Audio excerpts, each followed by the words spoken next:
Shalom! Povo lindo que vai morar no céu. Bom dia, que Deus abençoe o nosso dia. Seja um dia repleto de bênção, de paz, guardado pelo nosso Senhor e Salvador Jesus Cristo. Estamos aqui para gravar mais um devocional, uma meditação diária na Palavra de Deus, trazendo sempre esse maná, esse pão fresquinho do céu todos os dias como primícia. Estamos aqui estudando, meditando na Palavra do profeta Isaías, capítulo de número 5. A gente vai ver aqui o poema da vida, eis a maldições contra os maus. A gente vai ver a ira de Ravel do Senhor. Deus convoca os invasores. Então, bora lá se alimentar dessa palavra em nome do Senhor Jesus. Amém, louvado seja o nome do nosso Senhor, aquele que é único e digno de toda honra, de toda glória e de todo louvor. Isaías capítulo 5, a parábola da vinha má. Agora cantarei ao meu amado, o cântico do meu amado, a respeito da sua vinha. O meu amado teve uma vinha num outeiro fertilíssimo. Sachou-a, limpou-a das pedras e a plantou de vides escolhidas. Edificou no meio dela uma torre e também abriu um lagar. Ele esperava que desse uvas boas, mas deu uvas bravas. Agora, pois, ó moradores de Jerusalém e homens de Judá, julgai, vos peço, entre mim e a minha vinha. Que mais se podia fazer? Ainda a minha vinha, que eu lhe não tenha feito, e como esperando eu que desse uvas boas, veio a produzir uvas bravas. Agora, pois, vos farei saber o que pretendo fazer à minha vinha. Tirarei a sua sebe, para que a vinha sirva de pasto. Derribarei o seu muro, para que seja pisada, torná-la-ei em deserto. Não será podada nem sachada, mas crescerão nelas espinheiros e abrolhos. As nuvens darei em ordem que não derramem chuva sobre ela. Porque a vinha do Senhor dos Exércitos é a casa de Israel. E os homens de Judá são a planta dileta do Senhor. Este desejou que exercessem juízo, e eis aí quebrantamento da lei, justiça, eis aí o clamor. Então, a respeito dessa primeira parte, né, dessa parábola, aqui é como se for, a parábola já diz, né? É uma forma de expressar ali a realidade da forma que Jesus falava, né? Sem ali ser tão direto. É uma forma didática, inteligente, que Jesus usava muito para ilustrar como funcionam as coisas no reino, né? Como que Deus governa. No entanto que Lucas, no Evangelho de Lucas, ali no capítulo de número 20, a gente vai ver que Jesus usou essa parábola, né, dos agricultores maus, né? Deus trouxe eles ali para cultivar a terra, para produzir amor, para produzir, sabe, arrependimento digno, né, para eles serem bênção, né, sal dessa terra, luz para esse mundo, para obedecer os mandamentos. Contudo, Israel, Judá, Jerusalém, ali não obedecia, eles faziam tudo o contrário, né? Eles eram perversos, eram maus, né?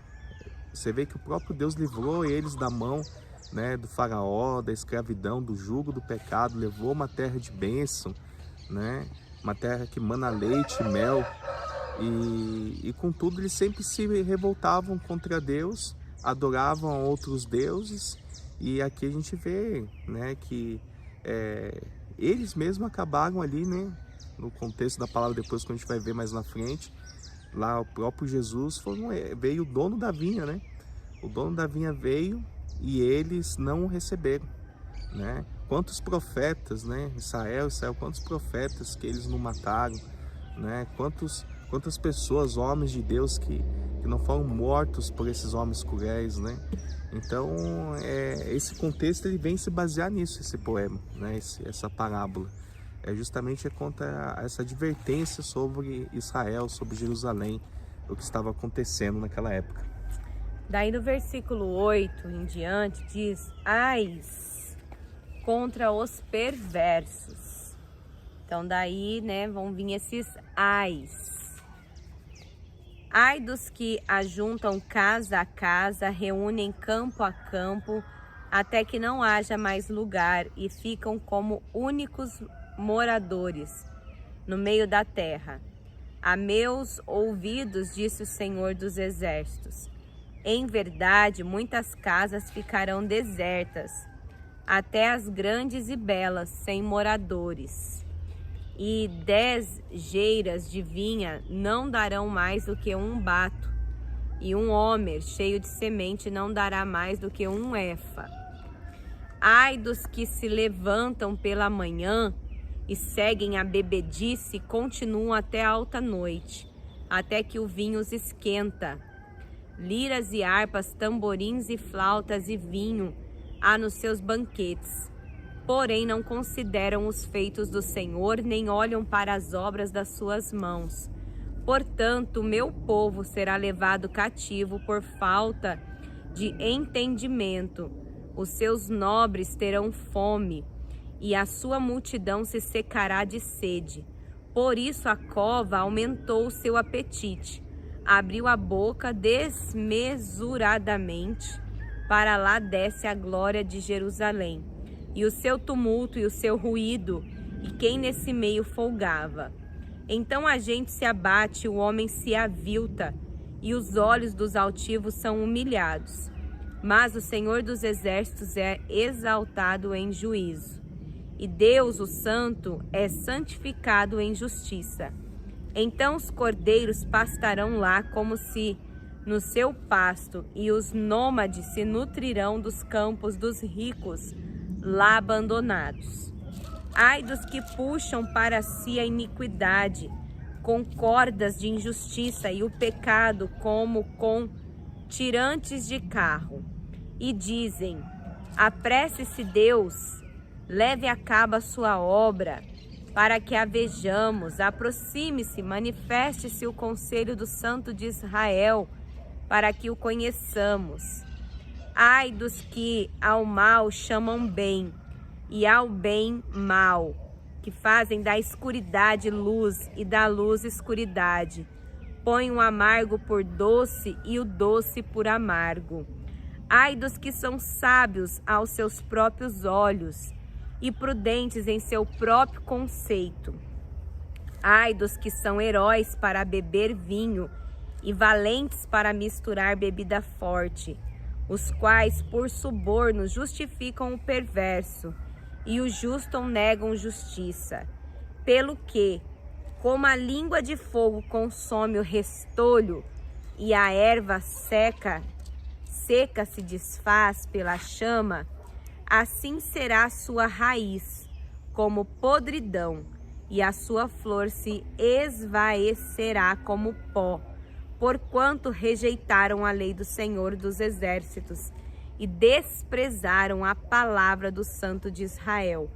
Por isso se acende a ira do Senhor contra o seu povo, contra o povo contra o qual estende a mão e o fere, de modo que tremem os montes e os seus cadáveres são como monturo no meio das ruas. Com tudo isso, não se aplaca a sua ira, mas ainda está estendida a sua mão. Ele arvorará o estandarte para as nações distantes e lhes assobiará para que venham das extremidades da terra e vêm apressadamente. Não há entre elas cansado, nem quem tropece, ninguém tosqueneja, nem dorme. Não se lhe desata o cinto dos seus lombos, nem se lhe rompem das sandálias a correia. As suas flechas são agudas, e todos os seus arcos retesados. As unhas dos seus cavalos dizem-se de pederneira, e as rodas do seu carro um redemoinho. O seu rugido é como o do leão, rugem como filhos de leão, e rosnando arrebatam a presa e a levam, e não há quem a livre. Bramam contra eles naquele dia como o bramido do mar. Se alguém olhar para a terra, eis que só há trevas e angústia, e a luz se escurece em densas nuvens. Amém. Então, essa segunda parte aqui é os ais. E o que assim, não precisa nem você ser um teólogo ou um estudioso para você entender esse contexto, né? Porque o que de fato fica muito explícito aqui no contexto é que o próprio posicionamento da pessoa, quando ela age de uma forma rebelde, de uma forma cruel, quando ela não tem ali, né, os frutos do Espírito, e ela se deixa levar pela sua ganância, pela sua carne, pelas suas vontades e principalmente pelo teor do vinho, né, da bebedice, do ali aproveitar a vida de uma forma desregrada, né, sem pudor, tudo isso traz as suas próprias consequências, gente. A gente vê que há uma expectativa, né, de Deus quanto à nossa produção espiritual, né? Você acha que Deus confiou tudo isso ao homem, né, para que ele governasse sobre a terra, sobre tudo que há na terra, sendo que um dia nós não iríamos prestar contas ao Senhor, né? Nós sabemos que o dono, né, dessa terra aqui, ele foi para uma terra distante, né? Mas um dia ele vai voltar para acertar as contas com esses avicultores, né? Que são maus, né? Que são pessoas perversas, e que a gente possa produzir, né, frutos, né? Frutos que agradem ao Senhor, né? Frutos que verdadeiramente alegrem o coração do Pai, né? Que fruto nós estamos produzindo espiritualmente falando, né? Será que nós estamos cuidando das coisas do nosso Pai? Porque nós estamos aqui como mordomo, não é? Nessa terra, nós somos embaixadores de Cristo, né? A nossa morada não é terrena, ela é celestial, e para isso que nos foi otorgado outra hora, né? Uma missão, um objetivo aqui em vida, né? Da gente poder propagar esse evangelho, da gente não fazer como esse povo aqui de Israel, né, fez no antepassado, né, de ter matado a espiritualidade, de ter matado os profetas, ter feito tantas coisas que deve ter desagradado muito ao Senhor, né?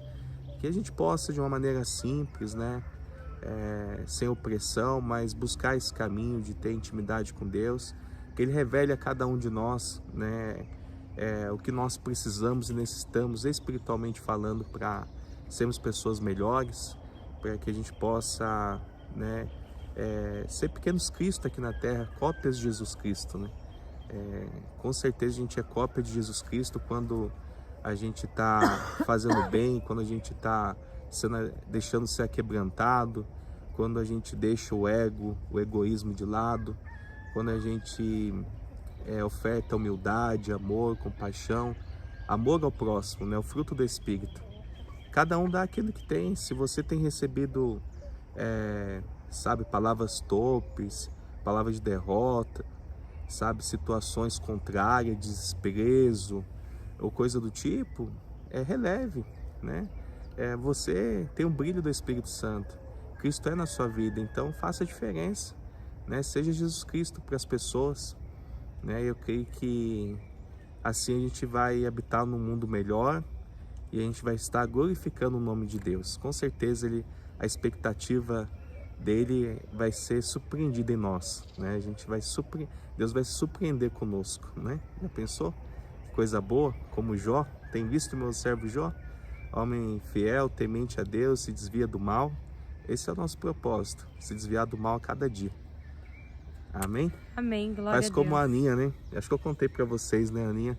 A gente tava assistindo, ela tava assistindo um desenho, E eu estava lendo um livro que depois eu vou recomendar para vocês, as pessoas aí que acompanham o canal. Eu terminei de ler um livro que chama do Larry Kleber, né? Chega de Regras. E eu tô já concluindo um outro livro que é O Lugar Mais Seguro da Terra, também dele. E depois eu vou indicar alguns livros aí para você iniciar esse ano aí uma nova leitura aí que vai fazer total diferença na sua vida. E eu tava lendo um livro e a Aninha tava assistindo TV e um desenho, e ela falou assim: pecado, pecado, pecado. Aí eu parei de ler assim e falei assim: Aninha, o que é pecado? Ela falou assim: pecado, papai, é quando metade do nosso coração ele fica ruim e a outra metade fica boa. Eu falei: nossa, isso mexeu comigo, porque verdadeiramente todos nós, né, fomos manchados e estamos manchados pelo pecado, né? É uma luta constante contra a vontade da carne e do espírito. E então como que a gente vai vencer isso, né? Como que a gente vai poder se purificar, fazer com que esse vaso se enche das coisas espirituais e não do pecado, né? Porque é difícil, né? Então eu fiquei questionando isso e, cara, de uma forma nítida já veio a resposta.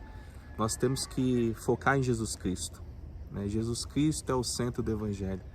Jesus Cristo, ele habitou no meio de nós como homem, não pecou, né? Se tem um homem que não pecou, que foi levado para aquela cruz, né?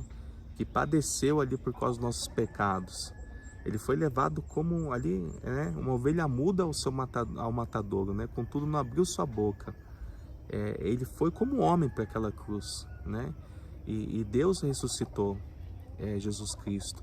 Então ele é o exemplo da personificação, né, de ser humanos que nós devemos ser, né? De como a gente se abster do pecado, como a gente buscar ter uma vida santa, sadia, né? De forma que a gente venha encher o nosso corpo, a nossa mente, purificar o nosso coração para que ele fique 100% bom, né? Ele veio para nos trazer um caminho de liberdade, mas muitas das vezes nós queremos voltar ao jugo da escravidão. Isso se torna em opressão, né? O pecado, ele traz essa pressão, mas Jesus ele trouxe para a gente ser livre, sabe? Ser liberto de toda a pressão, de todo o jugo, de toda situação contrária, em nome do Senhor Jesus. Seja livre em nome do Senhor Jesus. Amém? Amém. Se deixar, eu vou falando aqui. A gente vai estender aqui esse devocional em nome do Senhor Jesus. E não deixe de compartilhar, né, essa mensagem, se inscrever no canal, você que não é inscrito ainda no canal. Tem muitas pessoas que acompanham ainda não se inscreveu no canal, né? Você vai estar ajudando essa obra de Jesus, com que o Evangelho seja propagado, né? Compartilha com o maior número de pessoas, né? Que o nome do Senhor cresça, que Ele apareça e que a gente se diminua cada dia em nome do Senhor Jesus. Para você que está próximo à Extrema, Minas Gerais, né, e gostaria de estar ao vivo conosco aqui no Ministério Casa de Oração, nós estamos localizados na Estrada Municipal Pedro Rosa da Silva, número 202, estrada ali da faculdade da FAEX. Tem muitas pessoas que moram na região e gostariam de estar ali congregando conosco. Os cultos aos domingos, 9h30 da manhã e às 6h30 da tarde. Venha nos conhecer, tomar um café, um chá conosco e estar cultuando com a gente aí em nome de Jesus, amém? Eu tô abaixando aqui, gente, porque os pernilongos tá comendo eu vivo aqui. A gente já tava aqui. A gente tava aqui já, nossa, eu tô todo picado. É por causa do calor, né? Acho que tá muito quente e aí chove, né? Esquenta, aí vem os pernilongos. E a gente tem um sangue bom.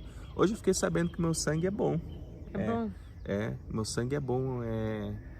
Sangue azul? É B positivo. B positivo meu sangue. Sangue raro. É um sangue raro. Agora o meu é o mais comum que tem, A positivo. Tem em toda esquina. É bom também. É bom também. Em nome de Jesus. Vamos orar. Vamos orar, Pai. Nós te rendemos graças, Senhor, por estarmos na Tua presença. de uma forma simples, Senhor, e humilde, a gente poder se chegar diante de Ti, diante desse cenário, né, o qual o Senhor preparou, né, esses tratos que está debaixo dos nossos pés, essa terra fértil, desse ar puro, desse céu azul, né, tudo que o Senhor fez é bom, Pai, que a gente possa, meu Deus, de uma forma, sabe, se dedicar às coisas do Senhor, de ter diligência, compromisso, porque o Senhor outra hora outorgou em nossas mãos para a gente poder cultivar, para a gente dominar sobre todas as coisas, e muitas das vezes nós não nos achamos capazes, né, de concluir essa obra, mas o Senhor está conosco e eu creio que o Senhor nos ajuda, nos fortalece. Nós queremos ter intimidade contigo, nós queremos estar mais próximo do Senhor, nós queremos entender como o Senhor ama a humanidade, qual é o seu propósito sobre a humanidade, o porquê que nós estamos aqui. Eu creio que não é em vão, eu creio que muitas coisas, Pai, nós vamos entender quando a gente estiver mais próximo do Senhor. Nós queremos estar mais próximo da Trindade, do Espírito Santo de Deus. Então o Espírito Santo de Deus nos ajuda a ter clareza, a ter entendimento das coisas do reino, não somente dessa vida terrena, mas como o Pai age, o que Ele espera de nós, como nós podemos nos aproximar mais e mais do Senhor, Pai. Nós já estamos cansados dessa vida onde há muita vaidade, há muita luxúria, há muitas coisas que querem nos corromper. Nós queremos estar perto de algo, Senhor, que nos fortalece, que nos vivifica, que verdadeiramente nos faz sentir a presença de Deus, Senhor. Eu creio que a Sua presença é real em nosso meio e que a cada dia, Senhor, o Senhor se faz presente no nosso meio, em nome do Senhor Jesus. Amém. E graças a Deus. Lâmpada para os meus pés é a palavra do Senhor e luz que clareia o nosso caminho. Que Deus abençoe seu dia. Shalom.